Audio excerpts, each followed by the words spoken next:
10 రోజుల నుండి ఎండలు మండిపోతున్నాయి. జనాలు వడగాలులు హుక్కపోతతో అల్లాడిపోతున్నారు.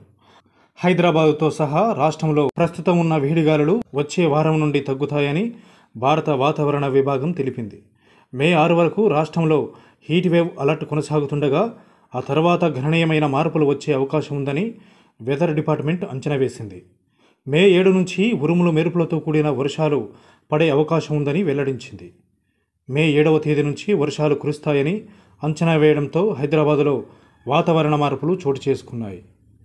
ఈ వార్త 40 డిగ్రీల సెల్సియస్ కంటే ఎక్కువగా నమోదవుతున్న ఉష్ణోగ్రతలతో ఇబ్బంది పడుతున్న ప్రజలకు రిలీఫ్ ఇస్తుందని చెప్పాలి.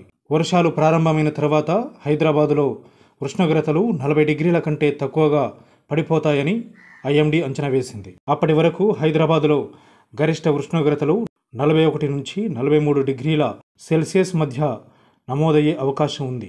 అయితే నారాయణపేట, వనపర్తి, జోగులాంబ గద్వాల్, నల్లగొండ, సూర్యాపేట, మహబూబ్నగర్, మహబూబాబాద్, హనుమకొండ, పెద్దపల్లి, కరీంనగర్, జయశంకర్ భూపాలపల్లి, మంచిర్యాల, జగిత్యాల, కొమరంభీం, ఆసిఫాబాద్ వంటి కొన్ని జిల్లాలలో ఉష్ణోగ్రతలు 45 డిగ్రీల సెల్సియస్ దాటే అవకాశం ఉంది.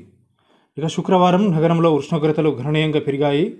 మధ్యాహ్నం 3 గంటలకు రాష్ట్రంలో ఎండ 44 డిగ్రీల సెల్సియస్ తాకింది. కుత్బుల్లాపూర్లో 44.1 డిగ్రీల సెల్సియస్, నాచారం, ముషీరాబాద్లో 44 డిగ్రీల సెల్సియస్ ఉష్ణోగ్రతలు నమోదయ్యాయి. తెలంగాణ జిల్లాలోనూ వేడి తీవ్రత పెరిగింది. మంచిర్యాలలోని హజీపూర్ వంటి ప్రాంతాల్లో ఉష్ణోగ్రత 46.6 డిగ్రీల సెల్సియస్ నమోదయ్యింది. ఇక కరీంనగర్లోని వీనవంక, నల్లగొండలోని ఇబ్రహీంపేట, సూర్యాపేటలోని మామిళ్లగూడెంలో కూడా 46.5 డిగ్రీల సెల్సియస్ ఉష్ణోగ్రతలు నమోదయ్యాయి.